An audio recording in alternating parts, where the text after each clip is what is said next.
Class 10th के वो सारे बच्चे ध्यान देंगे जो इस समय यानी इस टाइम 2026 में एग्ज़ाम देने वाले हैं अपना बोर्ड का, वो ध्यान देंगे। उसके लिए बहुत ही वीवीआई ऑब्जेक्टिव इस वीडियो में बताने वाले हैं, ताकि आपका जो भी एग्ज़ाम होगा उसमें एक भी आप क्वेश्चन ना छोड़ के आओ। और यह जो सेशन चलेगा आपको चैप्टर वाइज चलेगा, साइंस का ऑब्जेक्टिव क्वेश्चन। और इस वीडियो में आपको ऑब्जेक्टिव के साथ साथ वह सारे चीज़ बताया जाएगा, अर्थात सब्जेक्टिव भी आपका क्लियर होते चले जाएगा। आपने ऐसा अभी तक कभी भी ऑब्जेक्टिव का वीडियो नहीं देखा होगा, सो वीडियो देखिएगा, आपको बहुत ही मज़ा आएगा, बहुत ही ज़्यादा मज़ा आएगा। अगर आप पढ़ने वाला स्टूडेंट है तो आपको बहुत ही मज़ा आएगा, अदरवाइज आप नहीं पढ़ने वाला है तो आपको कुछ नहीं मज़ा आएगा। सो स्टार्ट करते हैं। आपका first question in the screen, प्राकृतिक में ऑक्सीजन का संतुलन कैसे बना रहता है? प्राकृतिक में ऑक्सीजन का संतुलन कैसे बना रहता है, तो ध्यान से समझिएगा।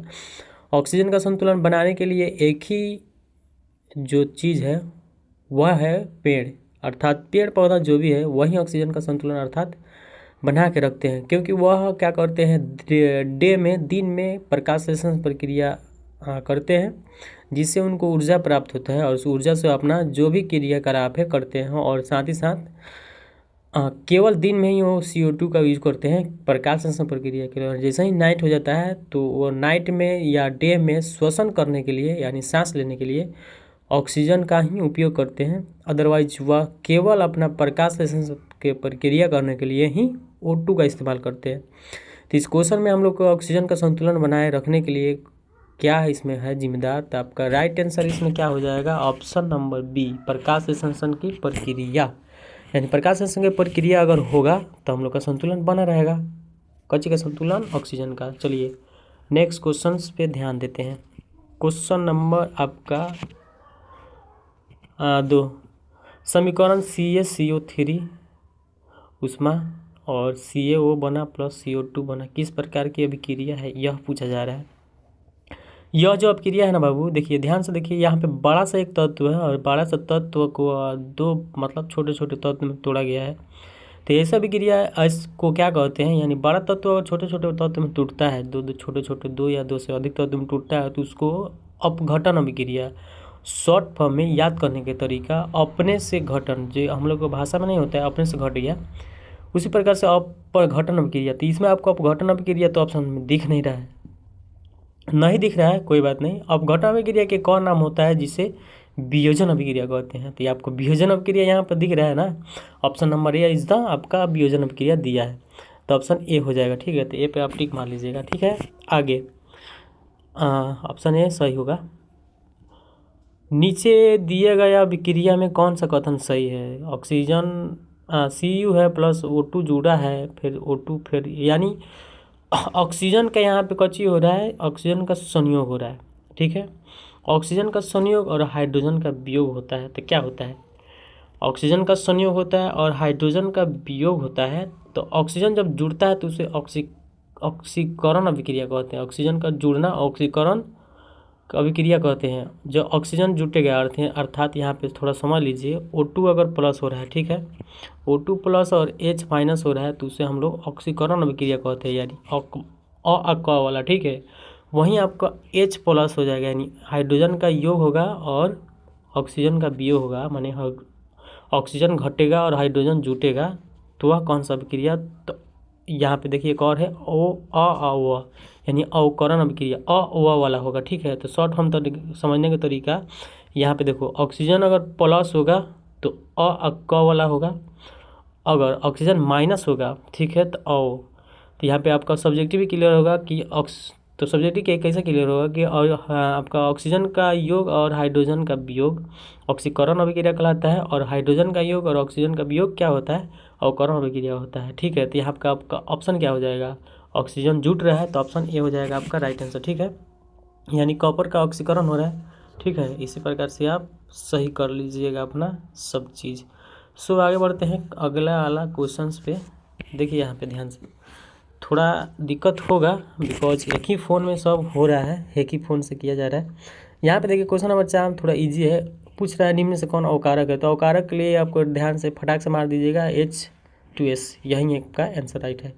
आगे क्वेश्चन 5 नंबर क्वेश्चन का एक नीचे ऑप्शन है, 5 नंबर क्वेश्चन पर ध्यान दें, CO प्लस H2, ठीक है, और Cu+H2O। तो यहाँ पे देखिए ऑक्सीजन वियोग हुआ और हाइड्रोजन में जुट गया, यानी यहाँ पे दोनों क्रिया हो रहा है, ऑक्सीजन भी हट रहा है, ऑक्सीजन जुट रहा है, ठीक है, और हाइड्रोजन भी हट रहा है, हाइड्रोजन भी जुट रहा है।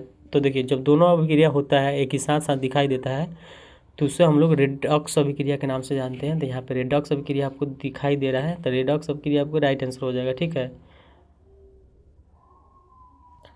रेडॉक्स अभिक्रिया इज द राइट आंसर। तो पांचवा का रेडॉक्स अभिक्रिया होगा, और इसको आप नोट करते चलिए ताकि आपके फ्यूचर में ना एग्जाम जो है उसको एक दिन पहले देख सकें और जाके पूरा धड़ाधड़ ऑब्जेक्टिव मार सकें, ठीक है। तो नोट कर लीजिएगा। आगे बढ़ते हैं। साग सब्जी का अब विघटित होकर कंपोस्ट बनाना किस प्रकार की अभिक्रिया है। देखिए साग सब्जी जब कंपोस्ट बनाया जाएगा उसको, तो वह जब कंपोस्ट बनेगा तो उसके साथ साथ ऊर्जा भी निकलता है, ठीक है। और जिस अभिक्रिया में उत्पाद के साथ साथ ऊर्जा भी निकलता है उसे ऊष्माक्षेपी, ठीक है, ऊष्माक्षेपी अभिक्रिया कहते हैं। यानी ऊष्मा जो देगा क्षेपी और ऊष्मा लेता है उसे ऊष्माशोषी। तो आप यहाँ पे सब्जेक्टिव का आपका क्या होगा, तो वैसे अभिक्रिया जिसमें उत्पाद के साथ साथ ऊष्मा भी देता होगा, यानी ऊष्मा का भी उसमें निर्माण होता होगा, उसे ऊष्माक्षेपी अभिक्रिया कहते हैं। यहाँ देखिए पदार्थ भी बना रहा है, ऊष्मा अभी बना दे रहा है, तो यहाँ पे बी होगा आपका सही आंसर, ठीक है। आगे नंबर 7 पर ध्यान देते हैं। देखिए क्वेश्चन नंबर 7 क्या है, उपचयन अभिक्रिया। देखो वहाँ पे हम लोग समझे हैं अपचयन और ऑक्सीकरण अभिक्रिया। तो देखिए उपचयन ऐसा अभिक्रिया होता है, यहाँ पे ऑक्सीजन का योग होता है, हाइड्रोजन का भी वियोग होता है और इलेक्ट्रॉन का त्याग होता है, यानी सभी होता है। और ध्यान में रहे जो भी आपका 10th क्लास का जो ऑब्जेक्टिव आता है, तो 90% केसेस में क्या होता है आपका, 90% केसेस में जो होता है ना, इनमें से सभी आप मार दीजिएगा, ठीक है। और इनमें से कोई नहीं आप नहीं मारिएगा, इनमें से कोई नहीं होता है 90+ केस में, अर्थात होगबे नहीं करता है। यानी जब भी आपको दिखेगा इनमें से सभी, तो आप उसको टिक मार सकते हैं, वही आंसर होगा। तो उपचयन वह क्रिया है जिसमें क्या होता है, ऑक्सीजन का योग होता है, हाइड्रोजन का भी वियोग होता है, साथ ही साथ इलेक्ट्रॉन भी त्याग करता है, यानी इनमें से सभी आपका आंसर हो जाएगा, ठीक है। क्वेश्चन नंबर 8 को देखिए, Na है, यहाँ पे दिया है Na2+SO4 एंड प्लस BaCl2, ठीक है। यहाँ पे BaSO4 हो गया और N2Na अर्थात NaCl, अर्थात यहाँ पे देखिए यहाँ से चेंजेस होके N में घुस गया, इस Na में Cl यहाँ से चेंज होगा, SO4 इस पर Ba में आ गया, ठीक है। यानी यहाँ भी चेंजेस हुआ, यहाँ भी चेंजेस होता है। तो ध्यान से सुनिएगा, जब भी आपका आयनों का आदान प्रदान होता है, यानी दो यौगिक में आयनों का आदान प्रदान होगा, उसको भी विस्थापन अभिक्रिया कहते हैं, लेकिन वह द्विविस्थापन अभिक्रिया में आता है। और आपका यौगिक एक ही रहेगा, एक ही यौगिक, और इधर एक यौगिक या इधर एक तत्व रहेगा और उसमें आपका आयन का आदान प्रदान होता है, तो उसे विस्थापन अभिक्रिया कहते हैं। यहाँ पे देखो दोनों यौगिक में आयनों का आदान प्रदान हो रहा है, यानी इधर का इधर चेंजेस हो रहा है, इधर का इधर चेंजेस हो रहा है, जिसे हमको द्विविस्थापन अभिक्रिया के नाम से जानते हैं, ठीक है। तो यहाँ राइट आंसर हो जाएगा द्विविस्थापन अभिक्रिया, इनमें से कोई नहीं आपका आंसर नहीं होता है, ठीक है, ध्यान में रखिएगा।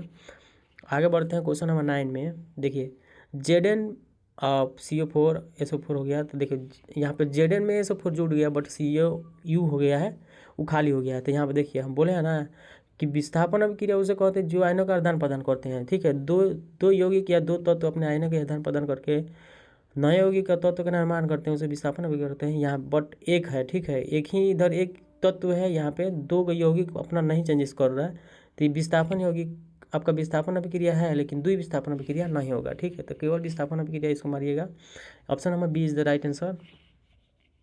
आगे बढ़ते हैं। जब मैग्नीशियम फीता को जलाया जाता है तो जो उत्पन्न आग की लौ होती है। देखिए मैग्नीशियम फीता जलता है ना, तो वाइट कलर के एक चमकीला रंग देता है, ठीक है। तो इसमें देखिए दिखा है ना, उजला, चमकीला उजला, यही आपका आंसर होगा, ऑप्शन नंबर सी। आगे बढ़ते हैं, क्वेश्चन नंबर 11 पे ध्यान देते हैं। एक कांच प्रणाली में लिए गए विलय में एक लोहे की कील को डुबाया गया, आधे घंटे के बाद यह देखा गया कि विलय का रंग परिवर्तित हो चुका है, उस प्रणाली में विलय था।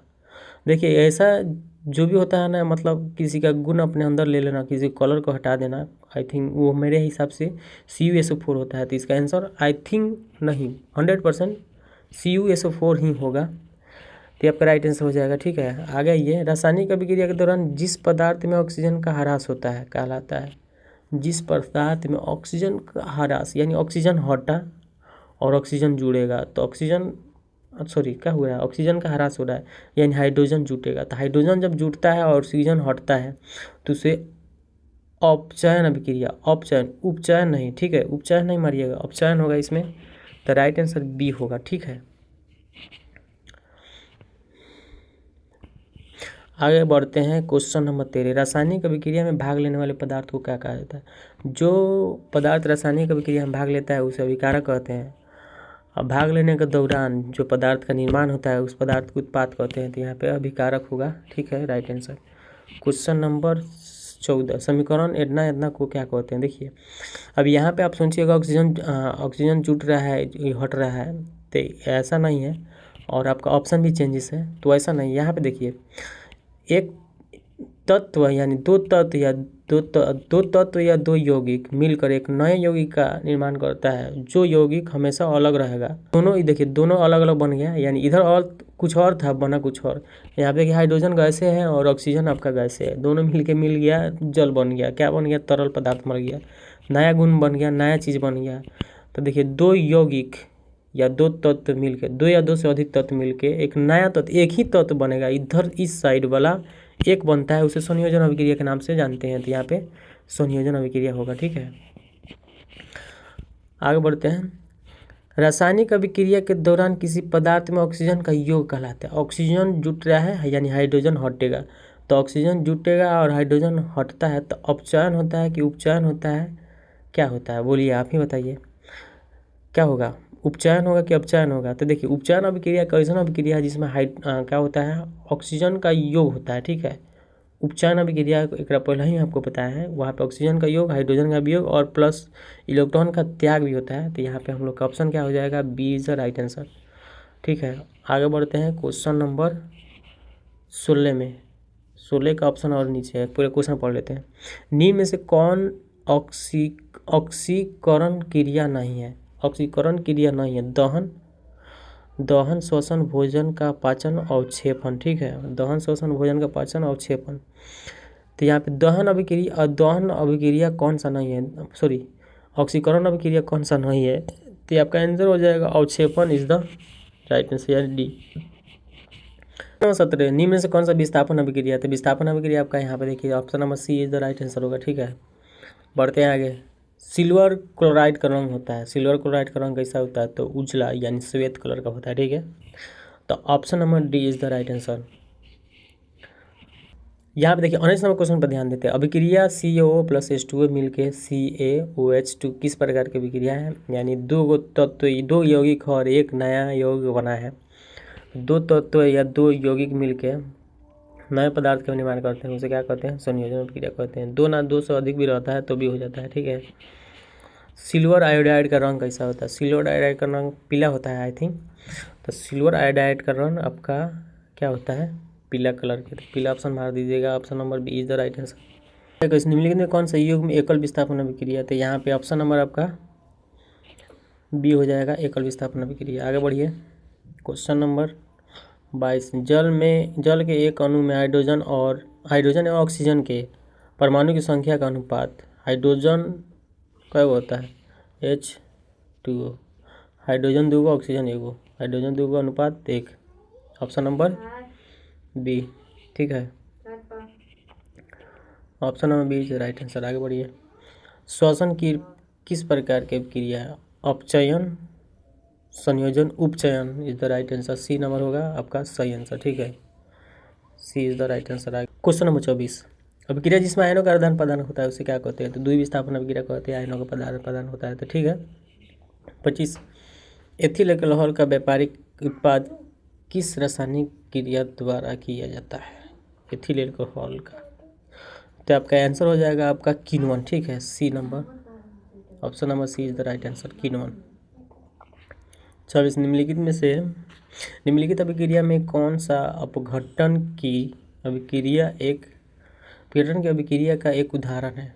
अपघटन की अभिक्रिया, अपने से घटन, कौन टूट रहा है इधर? ऑप्शन नंबर डी में देखिए टूटा है हुआ है, ठीक है। Option D is the right answer. वह अभिक्रिया जिसमें उत्पाद के बढ़ने के साथ साथ ऊष्मा भी उत्पन्न होता है, ऊष्मा क्षेपी अभिक्रिया, देखिए क्या नहीं है, उष्मा क्षेपी, ऑप्शन नंबर डी। चलिए 28 नंबर, चीनी का रासायनिक सूत्र क्या है? तो चीनी का रासायनिक सूत्र देखिए, चीनी का रासायनिक सूत्र होता है C/H22O11, ठीक है। और यहाँ पे है जो है ये ग्लूकोज का है, क्या है? ग्लूकोज। तो ग्लूकोज का आप देख लीजिए, मार दीजिएगा, ग्लूकोज का है। क्वेश्चन नंबर देखिए आप आगे देखिए 29 नंबर, सल्फ्यूरिक अम्ल का रासायनिक सूत्र बताइए। सल्फ्यूरिक H2SO4 है क्या कह रहा हूँ? देखिए यहाँ पे बी है H2SO4, ऑप्शन नंबर बी, ठीक है। और देखो H2SO4 को एक और नाम से जानते हैं, H2SO4 के एक और नाम जानते हैं, बैटरी अम्ल। क्या? बैटरी अम्ल के नाम से। तो अगर बैटरी अम्ल भी पूछेगा तो H2SO4 ही होगा। क्वेश्चन नंबर 30, नाइट्रोजन डाइऑक्साइड में धुआं का रंग कैसे होता है? तो नाइट्रोजन डाइऑक्साइड में धुआं का रंग आपका होता है आई थिंक भूरा, ए नंबर होगा, ठीक है। नाइट्रोजन डाइऑक्साइड में धुआं का रंग क्या होगा? भूरा होगा। आगे बढ़ते हैं 31 नंबर, निम्नलिखित में कौन सा समीकरण संतुलित नहीं है? संतुलित नहीं है, खोज लीजिए, ठीक है। मैं आपको डायरेक्ट बता दे रहा हूँ, ऑप्शन नंबर आपका PB वाला होगा, ठीक है, ऑप्शन नंबर डी। अब संतुलन होना नहीं संतुलन होना, वो देखो दोनों ओर आपको देखा जाता है तत्व की जो संख्या होती है, यानी 2 ऑक्सीजन होगा तो 2 ऑक्सीजन खोजना पड़ता है, उस पर खोज लीजिएगा, आप ऑलरेडी पढ़े हुए हैं। खड़िया का रासायनिक सूत्र है, खड़िया। देखो खड़िया को आप लोग कहते हैं, क्या कहते हैं? CaCO3 बोलते हैं, ठीक है, ऑप्शन नंबर सी। और देखिए खड़िया को आप लोग कैल्शियम कार्बोनेट बोलते हैं, इसका नाम है, क्या नाम है? रासायनिक नाम होता है कैल्शियम कार्बोनेट। और उसको हम लोग साथ ही साथ खड़िया भी बोलते हैं, और साथ ही साथ संगमरमर भी बोलते हैं, संगमरमर भी बोलते हैं। और उसको साथ ही साथ एक और भी बोलते हैं, चूना पत्थर भी, इसी के मतलब इसी को बोलते हैं, संगमरमर या चूना पत्थर के नाम से भी इसे जाने जाते हैं। तो खड़िया का रासायनिक सूत्र पूछा जाएगा तो CaCO3 होगा, ठीक है। आगे बढ़िए और ध्यान दीजिए, क्वेश्चन नंबर 30 में ग्लूकोज का रासायनिक सूत्र कौन सा है? तो ग्लूकोज का रासायनिक सूत्र इसके पहले आपको पता है क्या होता है? C6H12O6, दोनों 6 नहीं, C6H12O6, 6 option number C. Question number 34 पर ध्यान दीजिए, काली चूना का रासायनिक सूत्र क्या है? तो काली चूना का रासायनिक सूत्र CaO होता है, और इसके साथ ही साथ हम लोग क्या कहते हैं, इसका रासायनिक नाम होता है कैल्शियम ऑक्साइड, और इसका एक और नाम होता है काली चूना, और साथ ही साथ बुझा हुआ चूना, इसी को कहते हैं CaO को, ठीक है। तो आप इसको देख लीजिए। क्वेश्चन नंबर 35, लास्ट क्वेश्चन, निम्नलिखित में कौन समीकरण संतुलन है? तो जो संतुलन है यानी दोनों ओर बराबर होगा, देख लीजिए कौन संतुलन होगा, हम डायरेक्ट आपको बता दे रहे हैं। आपको ऑप्शन नंबर बन जाएगा B, option number B is the right answer, ठीक है। तो इस प्रकार से आप इस वीडियो को आप शेयर करिए अपने फ्रेंड्स में, जोन में, ताकि वो भी ऑब्जेक्टिव जान सके, ठीक है। मिलते हैं एक नेक्स्ट वीडियो में, तब तक बाय बाय, टाटा।